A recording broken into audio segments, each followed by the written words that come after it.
When I started developing my game, it looked like this. You might be more familiar with the demo version, which looks like this. But now, it looks like this. Why did I make this change? And why didn't I just follow through on what I was saying last video? I've decided that I need to stop patching my demo. There's a very important reason behind this, and probably a lesson that you should learn as well. Let's dig into it. Hey all, I'm Andrew from Stasis Booth Games, and yes, I'm back. It's been a little bit, but I'm currently developing We Are Not Alone, a hybrid first-person, third-person, point-and-click horror adventure. That's always a mouthful to say. The updated demo with nicer visuals is now available on Steam, itch, and the Epic Store. So go check it out, links are in the description. Alright, so as I said in the last video, I need to stop updating the demo and get to work on completing the full game. So you're probably thinking, why the hell did you do this? Are you insane? Well, yeah, that's beside the fact. There's quite a few reasons for this, from how it's perceived on first look of the store page, but also my own stupidity and curiosity. Would you be more excited if you were served this or this? Yeah, so the first bite is with the eye. There was this thing I had in my head where I was worried about how the game was being perceived on the store page. People were liking the art style, I enjoyed the original art style, but I just thought maybe I could do something a little bit different. But that wasn't the main reason I made this change. So the main reason is my own damn curiosity. So one day after I'd finished working, I'm like, hey, I'm gonna relax. I'm gonna take some time off and try something a little bit strange. I spent a little bit of time, not long at all. It was an hour or so in the afternoon, putting together and just trying this little different art style, and came up with this first comparison shot. You know, just for fun. Now, it was both a good and a terrible idea to do this because it got burned into my brain and I could not stop thinking about it. I'd be working on other parts of the game using the same assets I've already got, using those same models, the same walls, things that I just couldn't really modify, and we'll jump into that in a little bit. And I would just stop and wonder, what if? That burning what if question is one of the reasons why I did this. So apart from my own curiosity, another big reason here was asset modification. So I'll never hide the fact that I use asset packs. I don't flip. What I do is I modify and create different textures and things to make it all cohesive, so it doesn't look like I've just bought a pack, chucked it in the engine, hey, I'm done. Good job. Awesome. That's not the way you do things. But one thing I really wanted was better textures on the old models. If you've seen them, they look really flat. Here it is on the screen, and you'll see that they're just super flat. Now, I could have achieved this. I did go through and try to redo the textures and the UV maps on these myself, but I could not get something that looked like what I was hoping for. If I could have achieved it and gotten those textures looking really nice and awesome, I probably wouldn't have done this overhaul. Just texturing would have been enough. The major problem is that, if you weren't aware, I was using one of the Cinti model packs, very low poly stuff, and I thought that would be both performant but also good to modify. The problem is, and you can see it on screen here with the UV maps, is that the Cinti models, most of it is textured with a single pixel of color. Now, I was able to go through and kind of unwrap the models, you know, set up textures and new things on them, but it was an absolute pain in the ass. And there was something else I found weird. Low poly does not always mean greatly performant. So a lack of being able to modify these assets fairly easily, because it was very time consuming, and as a solo dev, I don't have all the time in the world for this stuff. Not being able to modify these assets, when I was developing anything that's been outside the demo that you won't have seen yet, everything was just looking samey. And given the length of the game I want to have, it was really worrying that the whole thing was just going to look very similar throughout the entire game. Imagine playing a game where it's hours of just the exact same thing. Of course, mechanics and gameplay is always changing, but the exact same walls, maybe slightly different colored, but no crazy differentiation between it. It's just something that I kept thinking about, and I could not wrap my head around to how I was personally going to be feeling about this.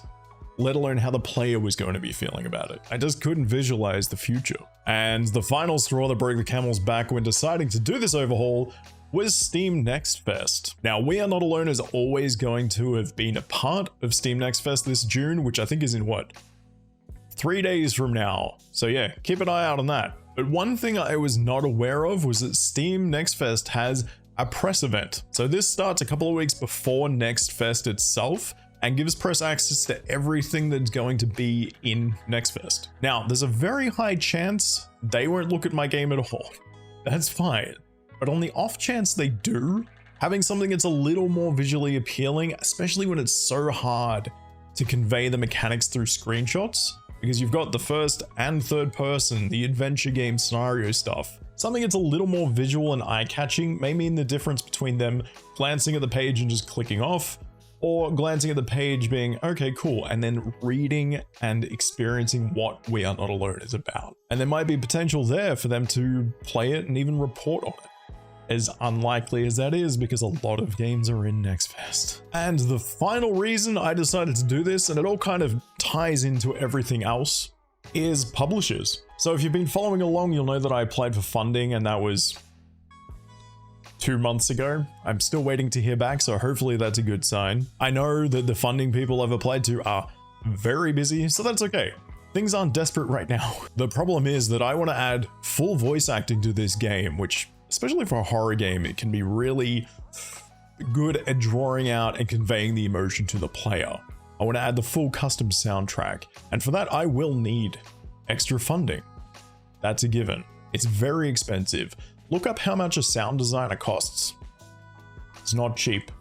It's like $4 per second of audio. It's crazy, but 100% worth it. So publishing is something I'm looking into, but before I talk about that, if you haven't gone and clicked the little notify me button on the Kickstarter pre-launch page, that would be awesome, because that might be going live soon. If I hear about the funding and that's all successful, Kickstarter probably won't go live, but we'll see. There could be some really cool things I can do with that. Anyway, I started talking about publishers, so let's get on to publishers. The thing is that I've got to create for publishers is pitch decks. There's also, you know, all the financial documentations, budgets, and that kind of stuff. Again, having something more visually appealing, they could open this pitch deck and be like, hey, okay, this looks good. Let's continue scanning and reading and see if this fits what type of games we publish. And that's the thing, having 3 more seconds of them glancing and then being kind of intrigued by the visuals, then getting into it, that's a really big thing. But yeah, publishers are not something I'm probably super keen onto, because I've heard many horror stories about contracts and publishers basically wanting to take the IP rights, which is something I'll fight for, because We Are Not Alone, I've got plans for that. We'll get into that. If the release of We Are Not Alone's good, then you'll hear about them. If not, then We Are Not Alone will just fucking die. But the reason I'm not super keen on publishers, apart from IP rights, is that I'm not keen to give up a percentage of revenue straight out of the gate. Like, this is my first thing. If it's gonna help in terms of marketing, budgeting, and then flowing on to being, you know, good for future games, then okay, it could be a wise decision now. But we'll see what happens. There's many other options and avenues that I can take before having to go down that route. But I am working on pitch decks. I am working on all the financial documentation, budgeting, marketing plans, all that kind of stuff to talk to publishers, because it's better to go through the motions now rather than getting to a desperation point and then trying and then having months of delays trying to get a publisher on board. So yeah. Always be thinking of the future, always be considering and looking at your options. Okay, let's talk about what this did to me. So, doing this graphical overhaul, cool. I estimated it was going to take 3 to 4 weeks, including testing, to get this done. I then saw that the Steam Next Fest press event deadline, that was really difficult to say. I saw that that deadline was coming up very, very quickly. So instead of 3 to 4 weeks, what did I do? I did 6 12-hour days on the game. I would not recommend doing that at all. In those 6 days, I was able to get everything visually updated, and tested, of which there were so many builds. Sorry, Deadguard. And of course, released. But yes, big thank you to Deadguard. He did a lot of testing for this and really, really helped. If it wasn't for you, buddy, we probably wouldn't have hit that deadline. I'll put a link down to his Twitter in the description below. He's also got a YouTube channel and does a lot of voice acting stuff, so check it out. But what I'm saying is do not do what I did, okay? What I did basically amounted to a crunch period in game development, and it kind of ruined me. And I would never want to do that again. And in the future, if I have the opportunity to employ people, I promise that I will never make anyone do what I've done. I'd rather take that burden on myself than let anyone else suffer physically or mentally having to do something this stupid. It seriously ruined me for a few days. Thankfully, it was a long weekend here in Australia land and my 36th birthday, so I was able to take some nice time off, guilt-free for once. But yesterday as well, I just felt like I hit a wall. I was exhausted and just like sat on the couch watching movies. So yeah, don't do what I did, please. Another thing we should probably talk about is the results of the demo. There's a few things to go through. The first major concern was about performance. I'd had this tested on Stream Deck, Ioneo, and some very low-end PC hardware. So going from the low poly models I was using to something that's more detailed, it's got a lot of texturing, and it's got like that awesome shininess.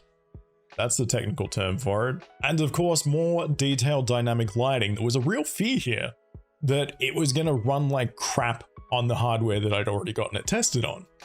Thankfully, early on, I decided to do quick mock-up levels, send them off to people so they could actually test performance, and it was surprisingly fine. One of the weirdest things I found, I was using low poly assets for everything.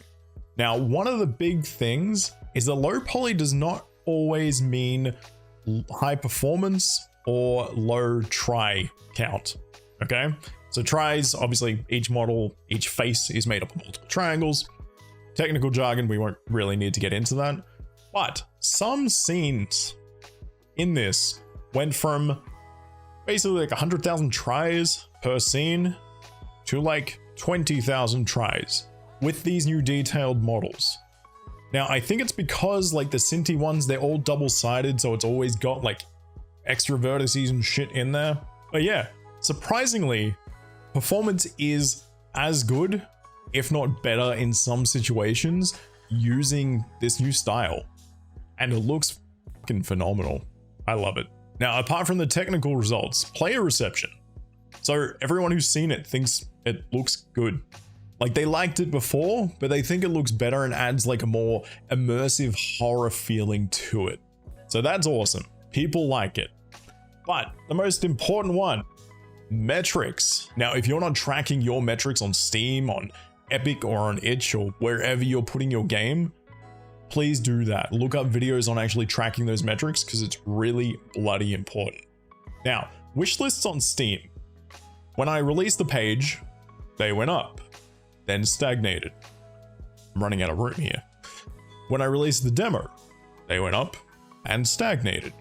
When I released this updated demo, they spiked a little bit, and each day they're continuously going up and up and up, which is awesome. It seems like maybe it's part of the marketing I'm doing, but maybe it is the visuals. People are actually going to this page and spending a little more time reading and looking and thinking it looks good, so wishlisting. All right, I think we're about ready to start wrapping things up this week, or probably this fortnight. It's been a while. As I've said before, I don't want to just make videos for the sake of making videos, because I don't like doing that. I want to have a purpose each time I make. My initial plan of 2 videos per week, you know, the devlog and the topic video, was fine at the start. But once I started getting into all the extra stuff that I need to be doing as a solo developer, and that includes, you know, looking at funding options, the marketing, which we should probably talk about at some point, there's so much that goes into it that it's just not feasible for me to be doing 2 videos a week. I'd love to be able to get back into that, but we'll see how we go.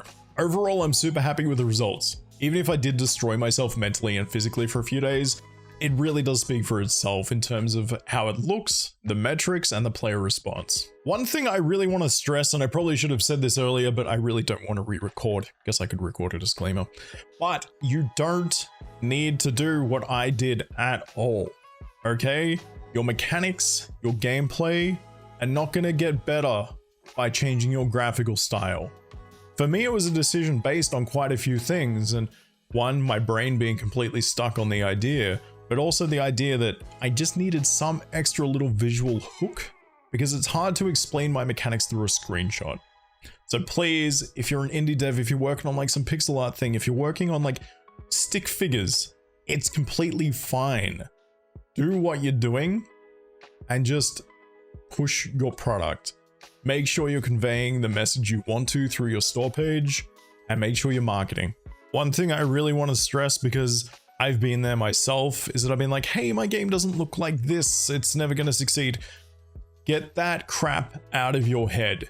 Doing a major graphical overhaul like this only works in very specific situations, and I was able to do this in a really short amount of time. Okay, if you're further along in development, if I had been further along in development, doing this would have been an absolute nightmare and the stupidest decisions. This is like when someone goes, hey, I'm gonna go from Unity, I've got all this stuff done, and then I'm gonna move to Unreal because it's better, or I'm gonna move to Godot. Do not make any crazy big changes. Well, an engine change, don't ever fucking do that. But don't make any crazy changes without really considering the risks and thinking about why you're actually doing it. Now, I've gone through the reasons why I did it, and I'm happy I did. I think I got very passionate and aggressive just then. But thank you very much for watching. If you haven't subscribed or liked, please do. Please share this with people. Don't forget all the links in the description to the Kickstarter, the demo pages, wishlist away. And until next time, stay indie.